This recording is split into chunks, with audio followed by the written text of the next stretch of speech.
Yo, what's good, y'all? It's your boy Asian. Welcome back to another scary video. It's Halloween month, spooky month, one of my favorite months of the year behind my birthday. Well, I'll say Christmas. Christmas is low-key the best holiday. Then it's Halloween, then Thanksgiving, and then my birth month, because you know Easter's on it's in my birth month, April. You know what I'm saying? But that's besides the point. Point is, if you're going trick-or-treating this year, man, please be careful. Because there's always that one person who always spots a creepy old house with no lights on, sitting by itself. And sometimes they have all the best candy. Sometimes for some reason they have the king size Snicker bars, Hershey bars, everything. And then as soon as you go up there and start grabbing from the bowl, you're gonna get snatched up, man. So just please be careful.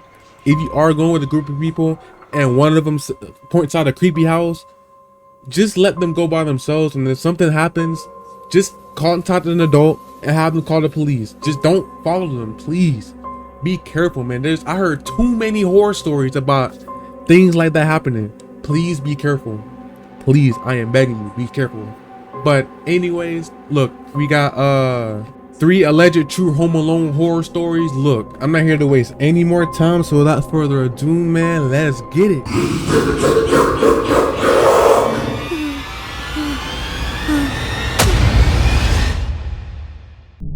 We've all been home alone before at one point. Especially me when I was a kid, man. I was always a babysitter to my siblings. This happened shortly after I turned 15 years old. As a birthday gift, my parents had given me an Xbox. I was even given my own monitor, which allowed me to play it in my room. My room was upstairs, and in the weeks after my birthday, I of course spent a lot of time up there. It was a Saturday night. I was talking in an Xbox party chat with 2 of my school friends. Both of my parents were out of town at a work convention for the weekend, so I was home alone. I had my headphone volume pretty loud, but during a pause in our conversation, I heard a thumping sound come from downstairs. If you've ever been home alone as a kid, you'll know that any abnormal sound gets your mind imagining the worst. Facts, that's very true. I turned down the volume and took one headphone off my ear. Nothing happened for the next 5 minutes, but shortly afterward I heard the same noise again.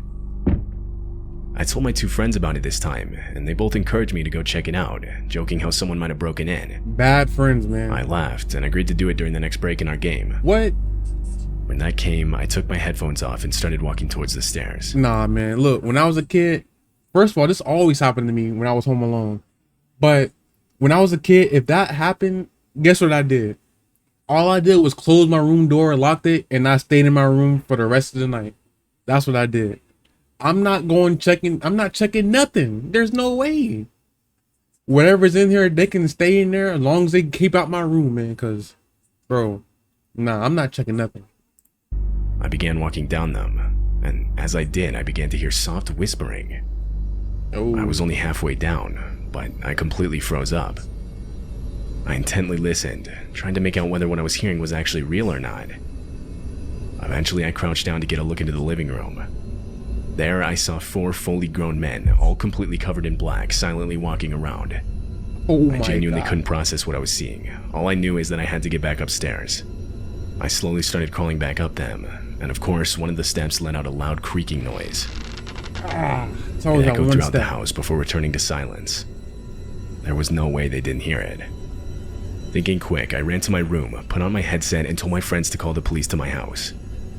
They sounded confused, and now in a serious tone asked what was going on. I didn't feel like I had enough time to explain, so I just told them to hurry and threw my headset down on my desk. I knew that locking myself in my room would be an obvious sign that I was inside. I still locked the door and closed it behind me, but instead I hid in the bathroom further down the hallway with the light off and door slightly cracked open so that they wouldn't think to check it. I could hear multiple sets of boots slowly walking up the stairs as I sat in silence. They kept getting louder until I could hear banging on my bedroom door down the hall. Not banging like trying to get my attention. Whoever was doing it was clearly trying to break down the door. Voices started yelling out, saying things like how I needed to open the door if I didn't want anything bad to happen to me. I was absolutely horrified. I got up and started desperately opening the bathroom window. I guess I'd made too much noise, because a set of boots started heading down the hall. Just as the bathroom door fully opened, I managed to dive out of the window head first. I landed badly on my neck, but still managed to look back up at the bathroom window. A silhouette stood motionless looking back at me.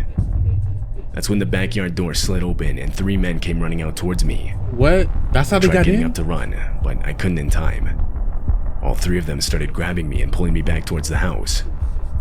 But this would be interrupted by the distant sound of police sirens. Bro, he got lucky. The 3 of them stopped. They looked up at each other. They then sprinted to the backyard fence, climbed it, and I never saw them again. My A few man moments got later, the lucky. police showed up in the backyard. I told them which way the men had gone, to which a couple of them started off in that direction, while another stayed with me. The only man that was caught that night was the one inside the house. The other 3 that ran were never found. As police were asking me questions, my 2 friends who I was playing Xbox with pulled into the driveway on their bikes. Even to this day, I still routinely thank them for calling the cops, as it likely saved my life.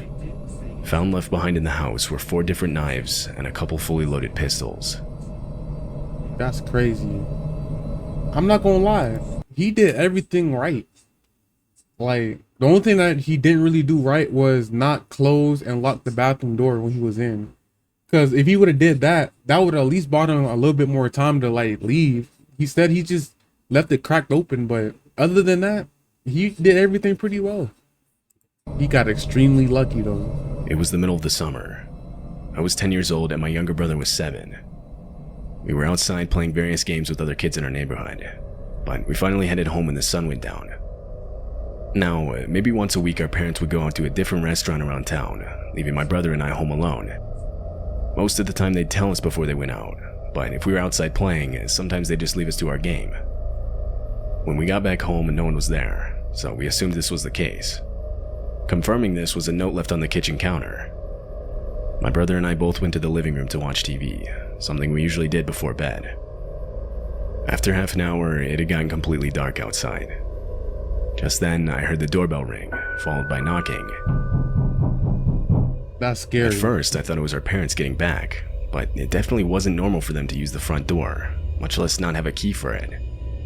The chances of the garage door opener they had not working and them forgetting a key were extremely low. Although I realized it was still possible, so I left the living room and went up to the front door to see who it was.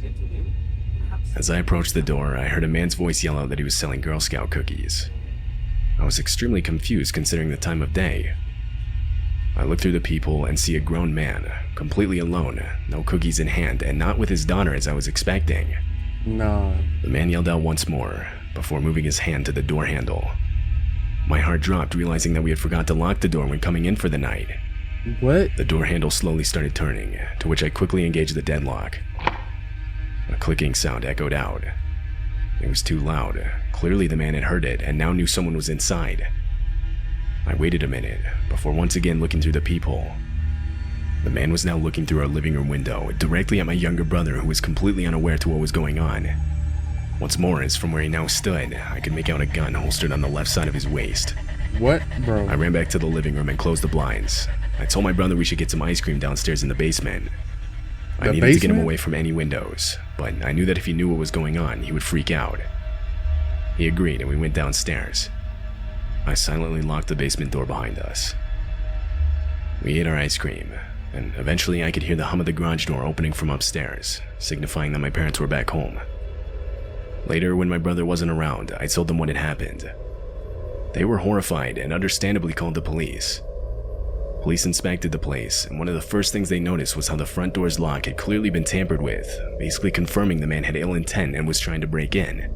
He tried to pick the What locks. he planned to do when he got inside, though, I can't say for sure, and neither can police. The man was never identified. To this day, my younger brother doesn't even know this whole event took place.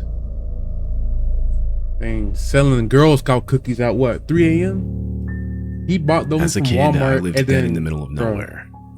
My family owned a farm, and so we lived in a farmhouse which literally had a dirt road leading up to it. I want to say I was 16 at the time. It was getting close to midnight. On this particular night, I was home alone. I was sitting on our couch in the living room watching a movie with Bear, our family dog who we'd had for years. He was getting old in age, and therefore wasn't the most active dog and could easily sit through a whole movie motionless by my side. It was during one of the quieter parts in the movie when Bear's ears suddenly shot up and his head turned around. I muted the TV. I myself didn't hear anything. Bear stayed completely focused in this one direction. It was towards the house's front door. My first instinct was somebody was at the door, but this just wouldn't make any sense considering the house's location. You have to go completely out of your way to get to our house. I don't think we've ever had someone come to our door that we weren't expecting. Like, this stuff just doesn't happen out here. I brushed it off as just an animal and turned the TV's volume back on. Shortly after I did this, Bear started quietly growling, still looking in the same direction. In the time I've known this dog, I'd heard him growl a total of maybe 2 other times. So by this point, I figured whatever was out there, I had to at least go check it out. There's something out there. I grabbed one of our family's mini guns and went up to the front door. I opened it and saw nothing, so I walked out. I got maybe 30 yards from the front porch and looked out into the night. Nothing but black emptiness, so I turned back around. I took one step back towards the house before I stopped myself. Sitting on the edge of the deck was a man curled up in the fetal position. It looked like he was trying to hide himself. I stood there trying to think of what to do next. I was not about to walk up right next to this guy, so as silently as I could, I went around to the back door. It was unlocked, because we always left our doors unlocked. That's not something we typically have to worry about way out here. Bro, Right as I got it doesn't matter, bro. You can never be too sure. Always lock your door.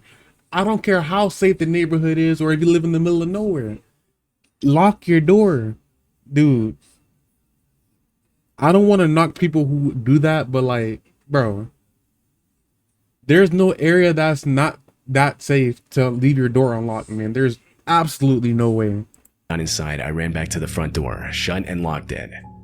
I then did the same with all windows and doors around the house. I called the police, and after a full 30 minutes, they finally arrived. They searched around the whole property, but didn't find anything. This was somewhat relieving. A part of me honestly started to think I had just imagined the sighting. After the police left, I ultimately decided to just go to bed. The next morning, I get up and go down to the kitchen to start making breakfast. But when I went to grab a knife to cut some fruit, I couldn't help but notice one of the knives was missing. I stood there confused. Dang. I was sure it was there the night before. I got a bad feeling and decided to call the police again. 2 officers showed up, and this time I had them search inside the house. I stood outside while they did so. After a few minutes, the 2 officers came back out with an old, scrawny-looking man in handcuffs. The man was found under the basement stairs, gripping a knife with both hands. It was the That knife dude was missing from ready. my kitchen. After a short-lasting struggle, the man was detained. This was the same man that was hiding outside. After giving the whole story to police, they believed that most likely he had simply gotten in through the front door during the time it took me to go around the house and get in through the back door. From what I know, the man said nothing when questioned about what he was doing way out here, or what he had planned. But the fact that he grabbed a knife couldn't mean anything good. I still think about what would have happened had the man searched any more of the house that night, and possibly found me sleeping. Bro, don't do whatever this story just said. Don't leave the door unlocked, man.